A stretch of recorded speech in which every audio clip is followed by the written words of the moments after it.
Hi. So I've decided that I am going to show you guys how to make rolled flowers. I'm really terrible at videos, and so please bear with me. I'm going to try my best I can. I have my phone propped up on a shoebox because I don't know how you guys do your thing where you have them on a, I don't know, stationary place. So, okay, so I have like a ton. I have like this massive pile of flowers to roll. Not so excited to roll them. So this is going to make it a little more fun, I guess. So there's two, I cut out two sizes because I figured that way I can make some smaller ones, some bigger ones, and then it's not just, when I make my arrangements, it's a little more real, I guess, because they're not just all the same size. I'm also doing mine, I'm not making shadow boxes with mine, I'm using them on signs. So this one here, I think was like 4.5 inches, and this one was, I think, 3.5 inches. This one, let's be accurate, this one's 4, and this one's 3.5. And this is the respective size they make, so they're not much different, but they're a little bit. So, how we roll these, I used to, honestly, last night, I'd start and I'd fold it, and I would just roll it by hand. I was watching TV, it was fine. But when I have that many flowers to roll, it got too a little excessive. So now I took one of my drills and I put a bobby pin on the end of it. I also took my knife and cut off the rubber bits on the end of the bobby pin because I found that was making it hard for me to get the paper off. So now the drill's gonna be a little bit loud, so I can't talk much while I'm doing it. But so I put it on this way. I mean, you could really do it either way.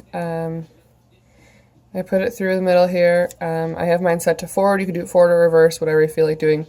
And then you just press the button and go. Don't go too fast. If you go too fast, it'll fly all over the place. Also, I tend to put a finger on the top and a little bit of a finger on the bottom to kind of keep it where it's supposed to be.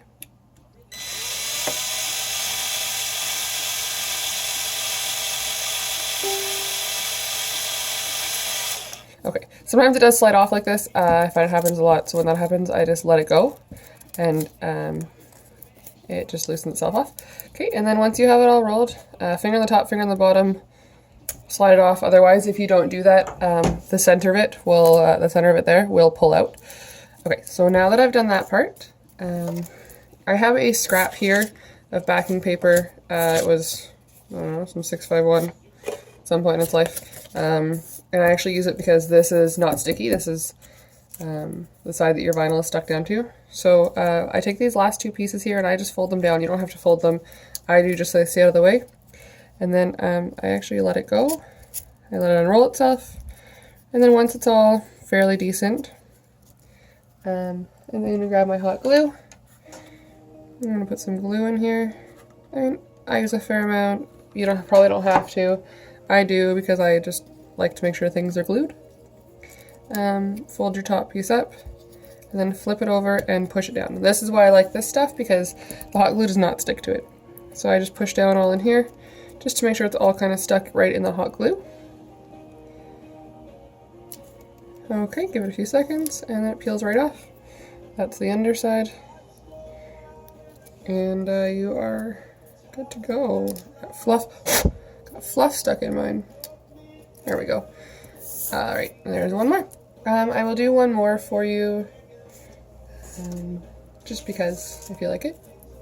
So, my kid's not in here upset with me yet for neglecting him, so I will do one more.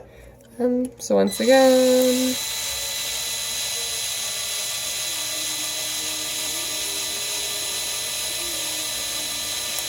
Okay, once again it slipped off, so I let it go. Okay, see, if you don't fold them back, it's just on top. So I just fold them back, just throw it out of my way. It doesn't hurt anything. Okay, let it loosen off. Put your glue in there.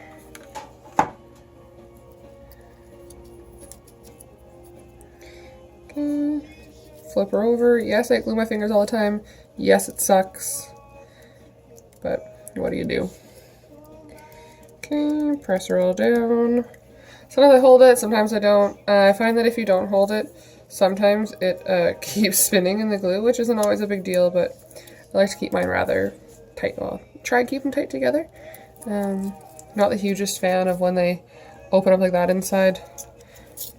I prefer them when they're a little bit tighter in the middle, but really it's not that big of a deal. Still looks like a flower. Once again, there's the bottom, and there you are. Favorite flowers. I have done bigger ones. I've done them out of construction paper. I have a nicer construction paper that I use. When I cut them, I have my blade around 7. I'm sure that's far too deep, but you know what? I'd rather cut a little bit into an older mat than not have it cut through, because this is what was happening when I was doing single cut. It wasn't cutting all the way through, and then I was having to like rip it all apart when I took it apart. Then I switched my blade, and this is at 10. I then dropped my blade down to 7 and put it on double cut, and now it cuts beautifully. So like I said, I could probably put it even down to like 4, but I'm not a big person when it comes to doing test cuts. I kind of just put it in and go. So I find, you know what, I'll leave it at 7. It works like that. I'm not screwing around with a good thing. So there's your flower, start. There's your flower, finish. Thank you so much for watching. If you have any questions, feel free to ask.